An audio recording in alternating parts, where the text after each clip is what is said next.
J.L. Austin'ın Sözcüklerle Nasıl İş Yapılır diye bir kitabı var ki dil felsefesini adeta yerinden oynatmıştır. Austin'in bu çalışmadaki iddiası hem çok basit hem de bir o kadar devrimci. Kelimeler sadece dünyayı anlatmakla kalmaz, aynı zamanda bir şeyler yapar. Yani konuşmak aslında bir eylem biçimidir. Gelin şimdi bu çığır açan fikrin derinliklerine birlikte dalalım. Şöyle bir düşünün, konuştuğumuzda sadece bir şeyler söylediğimizi mi sanıyoruz? Peki ya size aslında her kelimemizle, her cümlemizle bir şeyler yaptığımızı söylesem? İşte dile dair bu en temel varsayımımızı biraz sarsmaya hazır olun. Ama bu felsefi yolculuğa tam olarak başlamadan önce Kitap Felsefe kanalına abone olursanız bu ve bunun gibi derinlemesine analizlere devam etmemiz için bize harika bir destek vermiş olursunuz. Peki, Austin'in bu devrimi neye karşıydı?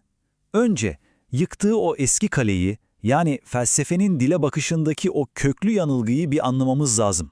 Her şeyin başladığı yer tam olarak burası. İşte bakın, Austin'in kendi sözleri aslında her şeyi özetliyor. Diyor ki, yüzyıllar boyunca felsefe çok temel bir hataya düştü. Her cümlenin asıl işinin bir gerçeği anlatmak, yani ya doğru ya da yanlış olmak olduğunu sandı. Austin bu takıntıya betimsel yanılgı adını veriyor. Felsefenin kendi kendine yarattığı o kadar çok düğüm var ki, çoğu işte bu basit ama çok köklü hatadan kaynaklanıyor. Peki nedir bu betimsel yanılgı? Çok basitçe dili sadece dünyayı yansıtan bir resim gibi görmek. Sanki tek işlevi buymuş gibi. Ama bu bakış açısı o kadar dar ki dilin asıl gücünü, yani eylem gücünü, dünyayı değiştirme potansiyelini tamamen ıskalıyor. Ve bu da felsefeyi yüzyıllarca büyük bir kafa karışıklığına sürüklüyor. Tamam, eğer bütün cümleler sadece bir şeyleri betimlemiyorsa, o zaman ne yapıyorlar? İşte tam bu noktada Austin'in dehası parlıyor. Bize bazı kelimelerin bir şey söylemekten çok daha fazlasını yaptığını, doğrudan bir şey yaptığını gösteriyor. Mesela en klasik örneği düşünelim. Bir nikah töreni. Orada söylenen o meşhur "evet kabul ediyorum" lafı. Bu iki kelime evliliği anlatan bir rapor değil mi? Tam tersi. O sözleri söylemek evlenme eyleminin ta kendisi. O anda o sözlerle evlilik eylemini gerçekleştirmiş oluyorsunuz. Vay be, kelimeler bir anda eyleme dönüşüyor. İşte Austin bu harika olguya bir isim veriyor. Edimsel sözce. Yani bir durumu anlatmıyor, o durumu bizzat yaratıyor. Onu söylediğiniz anda onu yapmış oluyorsunuz. Bu dil felsefesi için gerçekten bir aha anı. Ve bu durum sandığımızdan o kadar yaygın ki, söz veriyorum dediğinizde bir sözü tarif etmiyorsunuz, söz verme eyleminin kendisini yapıyorsunuz. Bahse girerim dediğinizde bahse giriyorsunuz, özür dilerim dediğinizde de özür dileme eylemini gerçekleştiriyorsunuz. Farkında mısınız? Dil gündelik hayatımızın her anında aslında sürekli bir şeyler yapıyor. Şimdi işler daha da ilginçleşiyor. Madem bu sözler doğru ya da yanlış değil, o zaman onları nasıl değerlendireceğiz? Yani bir söz verme eylemi yanlış olabilir mi? Ne dersiniz? Austin'in getirdiği o kritik ayrım işte tam da bu. Bu tür sözde eylemler doğru mu, yanlış mı diye yargılanmaz, onlar belirli koşullar altında başarılı mı, başarısız mı diye yargılanır. Başarısız olduklarında onlara yanlış demiyoruz. Austin'in tabiriyle uygunsuz ya da geçersiz oluyorlar.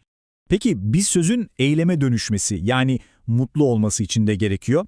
Austin'e göre oyunun 3 temel kuralı var. Birincisi, ortada herkesin kabul ettiği bir prosedür, bir gelenek olmalı. İkincisi, doğru kişiler doğru zamanda, doğru yerde olmalı.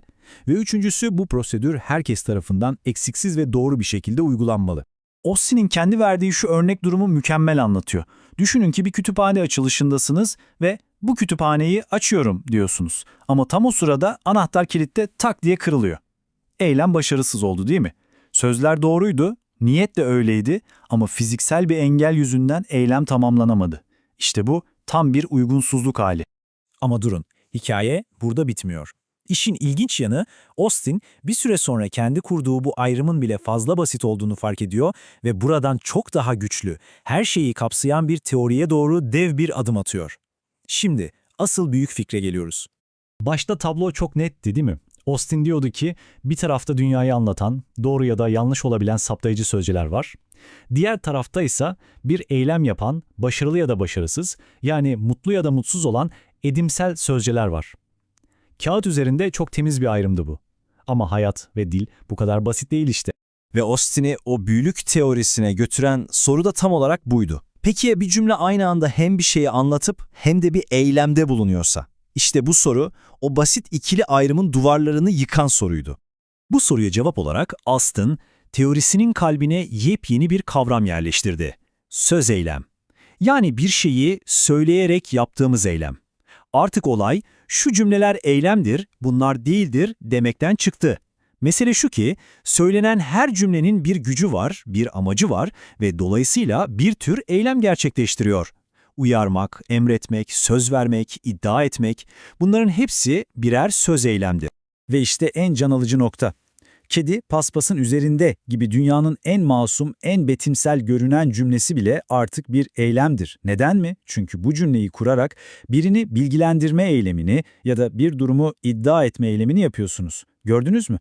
Austin böylece en başta yaptığı o saptayıcı, edimsel ayrımını da yıkarak aslında tüm dilin eylemsel olduğunu göstermiş oldu. İnanılmaz bir şey. Peki bütün bunların anlamı ne? Bu bakış açısı değişikliği neden bu kadar önemli? Çünkü Austin kendi deyimiyle felsefenin o takıntılı doğru yanlış fetişizmini yerle bir ediyor. Değer olgu gibi basit ayrımları sorgulatıyor. Bize şunu gösteriyor. Dil sadece pasif bir araç değil, aktif bir eylem sahası. Ve artık her sözü söylendiği bağlam ve niyet içinde değerlendirmek zorundayız. Bu analizin sonunda size zihninizi kurcalayacak o soruyu bırakıyorum. Eminim bundan sonra gündelik konuşmalarınıza asla aynı gözle bakamayacaksınız. Artık her cümlenizle, her bir kelimenizle dünyada bir iz bıraktığınızın, bir eylemde bulunduğunuzun farkındasınız. O zaman şimdi kendinize sorun. Biz konuştuğumuzda aslında ne yapmış oluyoruz?